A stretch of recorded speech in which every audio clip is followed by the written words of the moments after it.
advantage. And some example of the first in, first out page replacement algorithm. Please watch and learn.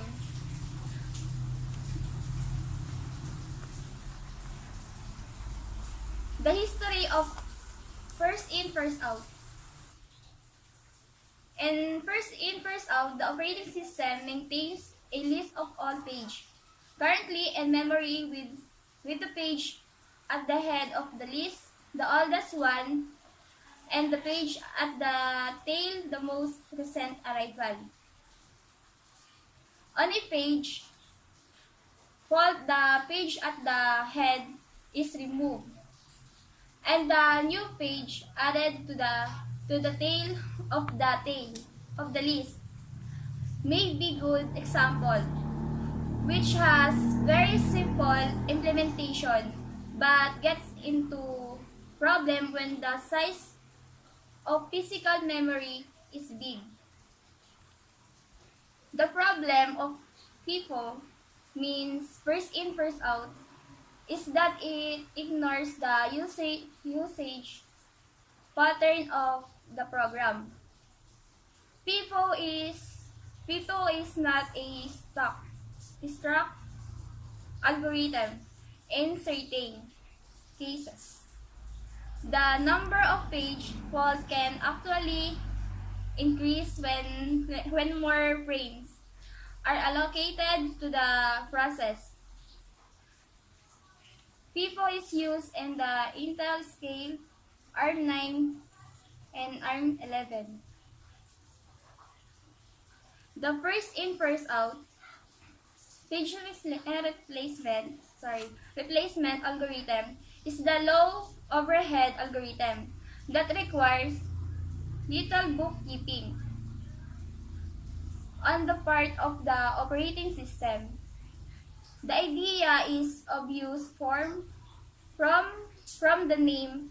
The operating system keep track of all the page in memory in a queue with the most recent arrival at the back and the oldest arrival and front.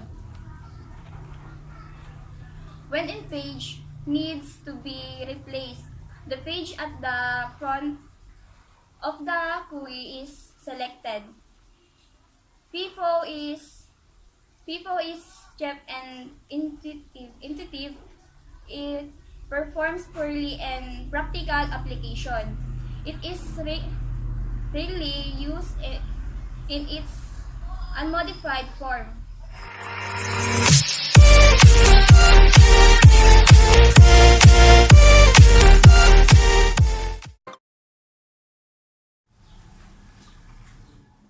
The advantages of first in, first out method. First in, first out method is easy to understand and operate because in fact, the first in to the query should be the first out to the query. The second is, first in, first out method is useful where transactions are not voluminous. Voluminous is a very large continuing a lot of space and prices of materials are falling. The third is, first in, first out methods is suitable for bulky materials with high unit prices, large and difficult to carry or store, or having a great volume and proportion. The fourth is, first in, first out methods is help to avoid deterioration.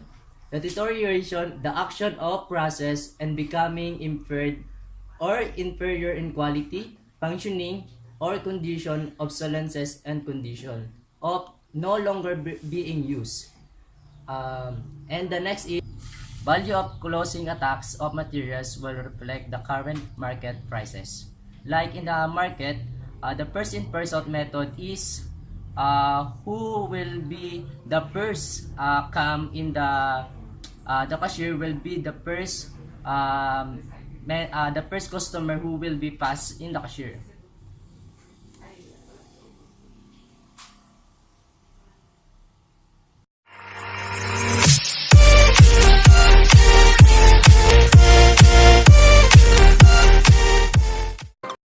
These are the disadvantages of the first in, first out algorithm. First in first out method is improper if many lots are purchased during the period at different prices. It is not appropriate for you to use kung mas madami kang nailalagay during your execution sa iba't ibang pwesto. Then, the objective of matching current cost with current revenues cannot be achieved under first in first out method. Sa method na ito, hindi pwedeng i-match yung dating cost at sa current cost na ilalagay because it can cause an error for the first in first out method. Then, if the price of materials are rising rapidly, the current production cost may be understated.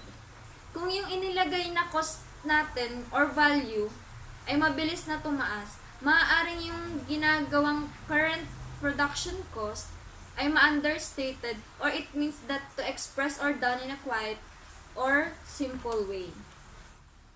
Then, not always good at performance, it may replace an active page to bring a new one and thus may cause a page fault of that page immediately. Hindi laging magandang gamitin yung algorithm na to dahil kung tayo magpapalit the active page sa bagong page at magkakaroon ito ng fault sa bagong page na ginagawa natin. It is not very effective. Hindi siya effective kung magpapalit kayo immediately ng value sa ating mga production, sa ating mga frames.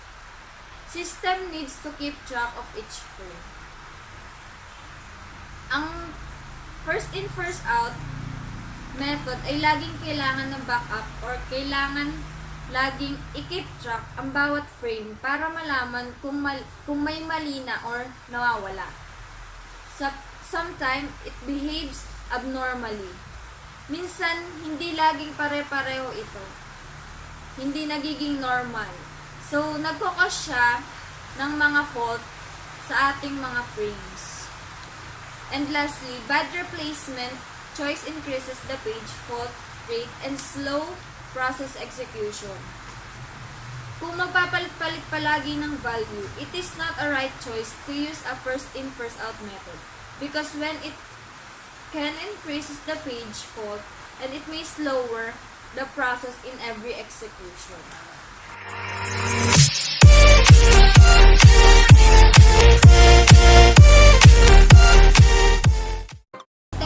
Altiche, and in this tutorial I will show you on how to solve first in first out page replacement algorithm.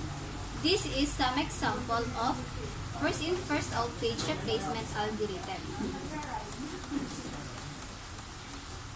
You can see that we have 10 references in the said algorithm, and those are 1, 2, 3, 4, 1, 2, 5, 1, 2, and 3.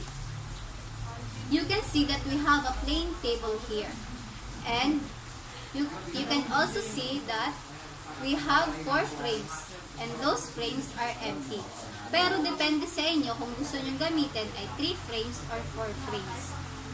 Ang una nating reference is 1, and 1 is not already exist in the memory. Kaya ang gagawin natin, i-bring down natin yung 1 sa first frame. And the second reference is 2. And 2 is not already exist in the memory. Kaya ang gagawin natin ay i-bring down na lang natin yung 2 sa pangalawang frame. And ikakopy natin yung 1. The next reference is 3. And you can see that 3 is not already exist in the memory. So, ang gagawin natin, ikakopy na lang natin o i-bring down natin yung 3 sa pangalawang frames. Third frames. And then, ikakopy natin yung another memory na nasa table, which is 1 and 2. The next reference is 4. And 4 is not already exist in the table. Kaya ang gagawin natin, i-bring down natin yung 4 sa pang-apat na frames, then ikakopy na lang natin yung mga last memory, which is 1, 2, 3. The next reference is 1. Since 1 is the next reference, but 1 is already in the memory, So we have no page faults here. To this reference, the process will shown as continue as shown. Ang gagawin natin, ilalagay natin yung 1 dito sa mga memory na kagaya niya, which is nasa first frame. Pagkatapos nun, ilalagay na lang natin yung iba pang frame yung ibang memory na nasa baba, which is 2, 3, and 4. Our next reference is 2. And 2 is already exists in the memory. Kagaya nung nauna nating frames o reference. And then, ikakopy na lang natin yung 1, 3, and 4. Pagkatapos nun, ang next reference natin is 5. Ang 5, ilalagay natin siya dun sa una kasi yun yung naudlot natin na process.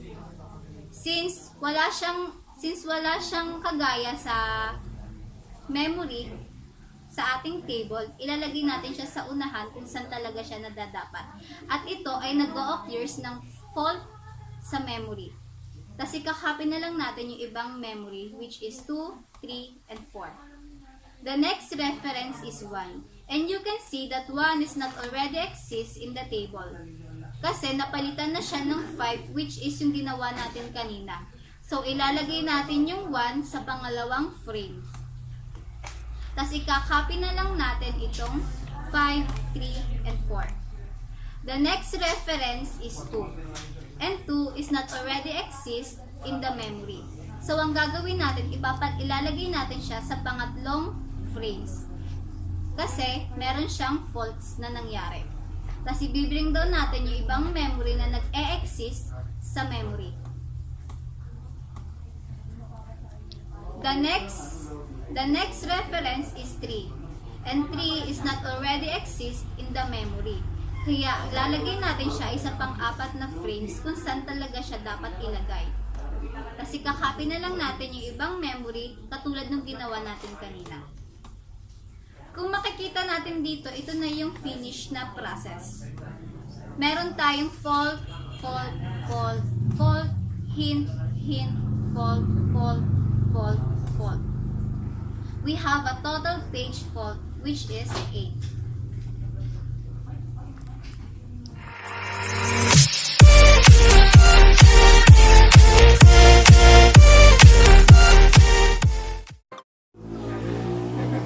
This is a tutorial that all about first in, first out page replacement algorithm. Thank you for watching, guys!